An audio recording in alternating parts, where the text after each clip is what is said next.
And I just want to say once again that what we did in this video was we described and we evaluated population policies. That is, we did China and France.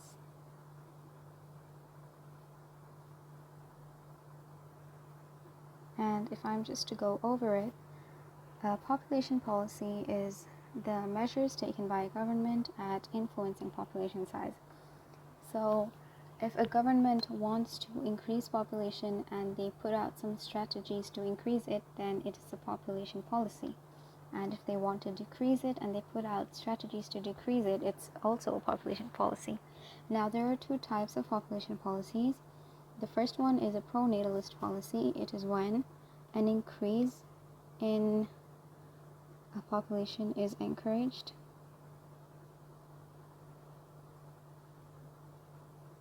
And an anti-natalist policy is when a decrease in population size is encouraged.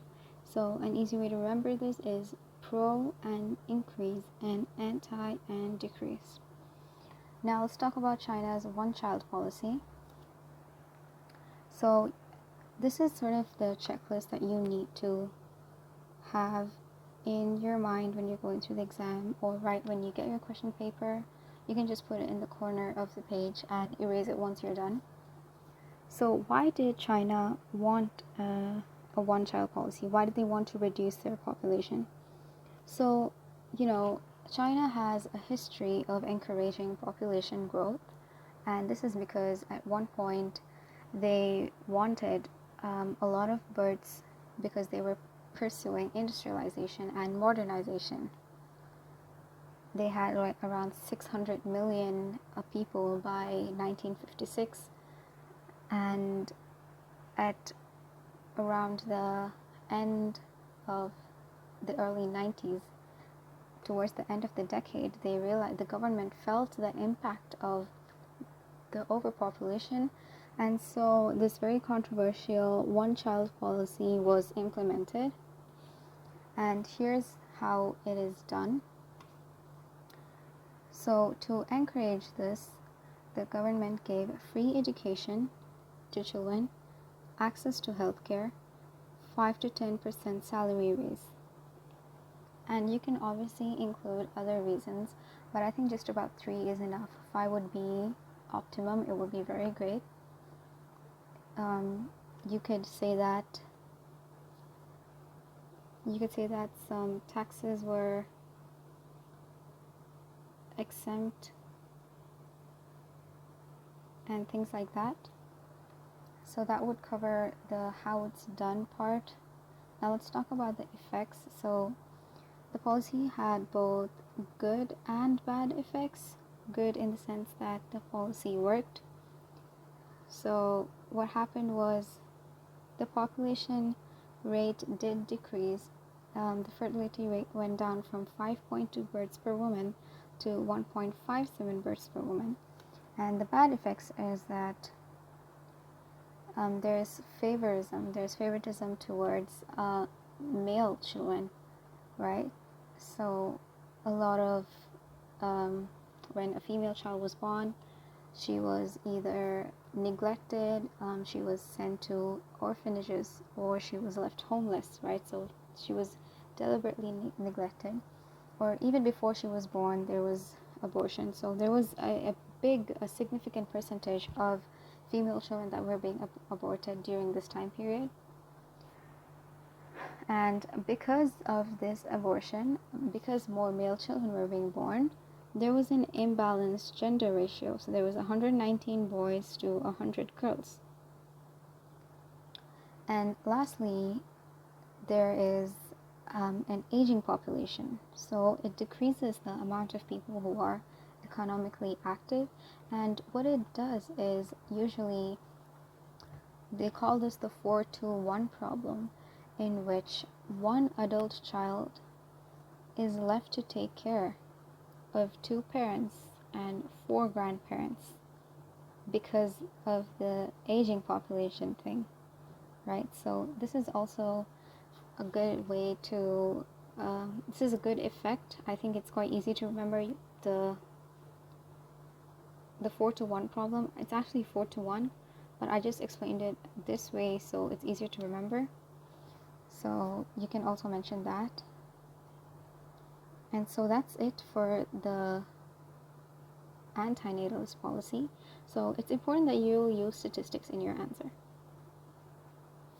Now, let's talk about a pro-natalist policy. So why did China want a lot of people? So they were concerned about their fertility being too low. They were concerned about the decrease in labor supply and the aging population, and in general the long-term prospect of population decline that is not being able to utilize their resources effectively, considering the fact that France is, quite rich. It is an MEDC country. It has a lot of resources, so underpopulation would be a problem for them. So we've covered causes. Now, how was this done?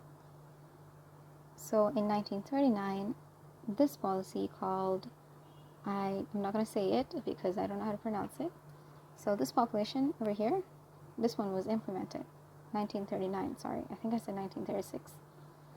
Alright, so here's how it was done. There are about 5 ways that they did this, and obviously you can include more if you want to. You can browse the internet, go through your textbook. I got this from the textbook actually. But I think just about 5 reasons would be good enough. So first one is they offered incentives to stay-at-home mothers. So they were encouraging mothers to stay at home, look after the children, and in turn, have more children. Then they banned the sale of contraceptives, so birth control was not allowed. And they actually stopped this in about 1967 because it was a very controversial thing. However, another way that they encouraged couples to have more children was they gave longer maternity and paternity leaves. So it was even if they were on leave, they were given full pay. And for the first child, it was around 20 weeks. And if you had a second child, it was like 40 or more weeks. So that's the part about leaves. Then they had improved tax allowances for larger families.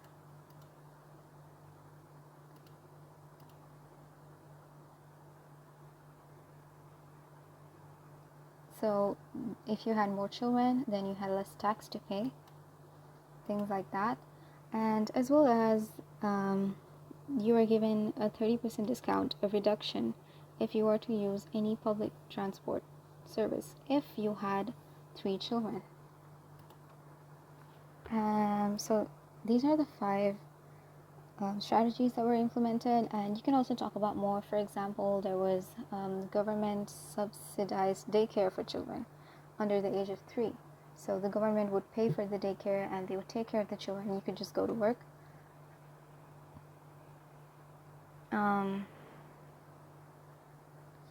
And if you gave birth to your 3rd child, then you could, this is in relation to this one, right? You were given around 675 euros to stay at home. That was nearly the minimum wage at that time, right? To stay at home and look after your child. And so as a result of this, of these implementations, France has now one of Europe's highest fertility rates. That's 187 births per woman. So you can say that this policy was successful.